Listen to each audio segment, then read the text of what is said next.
പരിശുദ്ധാത്മാവ് നമ്മുടെ ഉള്ളത്തിൽ പകർന്നപ്പോൾ എന്തു വന്നു എന്നാണ് പറഞ്ഞിരിക്കുന്നത്? ദൈവത്തിൻ്റെ സ്നേഹം. അപ്പോൾ ഈ കഴിഞ്ഞ 2 രാത്രി നമ്മൾ ചില കാര്യങ്ങളൊക്കെ പഠിച്ചു. ഒന്നാമത്തെ രാത്രി നമ്മൾ എന്ത് പഠിച്ചു? പിതാവ് എന്നെ എത്രമാത്രം സ്നേഹിക്കുന്നു, തൻ്റെ പുത്രനായ യേശു ക്രിസ്തുവിനെ താൻ സ്നേഹിച്ചതുപോലെ നമ്മെ സ്നേഹിക്കുന്നു. ഇന്നലെ നമ്മൾ കണ്ടു, പുത്രനായ യേശു ക്രിസ്തു നമ്മെ എത്രമാത്രം സ്നേഹിക്കുന്നു, പിതാവിനാൽ താൻ സ്നേഹിക്കപ്പെടുന്ന അതേ അളവിൽ അവൻ നമ്മെ സ്നേഹിക്കുന്നു. ഈ ദൈവസ്നേഹം നിത്യമായിട്ട് ത്രിയേക ദൈവം അനുഭവിച്ചു കൊണ്ടിരുന്ന ആ കൂട്ടായ്മയും സ്നേഹവും എന്തു ചെയ്യുന്നു? പരിശുദ്ധാത്മാവിനെ നമ്മുടെ ഉള്ളത്തിൽ പകരുമ്പോൾ ആ സ്നേഹം നമ്മുടെ ഉള്ളിലേക്ക് വരുന്നു.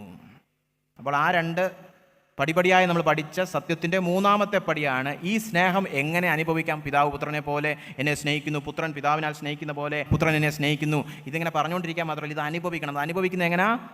അതാ ഇവിടെ പറഞ്ഞിരിക്കുന്നത്. ദൈവസ്നേഹം നൽകപ്പെട്ട പരിശുദ്ധാത്മാവിനാൽ നമ്മുടെ ഹൃദയങ്ങളിൽ പകർന്നിരിക്കുന്നു. അപ്പോൾ ഇത് അനുഭവിക്കണമെങ്കിൽ പരിശുദ്ധാത്മാവ് കടന്നു വരണം. അപ്പോൾ പരിശുദ്ധാത്മാവ് കടന്നു വരുമ്പോൾ എന്താണ് തെളിവെന്ന് ചോദിച്ചാൽ, ദൈവസ്നേഹം രുചിച്ചറിഞ്ഞൊരു വ്യക്തിയായിരിക്കും. അപ്പോൾ what is the evidence that the holy spirit is in me? Greater assurance of God's love. ദൈവസ്നേഹത്തെക്കുറിച്ച് ഉറപ്പുള്ളൊരു വ്യക്തിയായിരിക്കും. കാരണം രുചിച്ചറിഞ്ഞുകൊണ്ടിരിക്കുക, അല്ലാതെ കേട്ടറിവല്ല.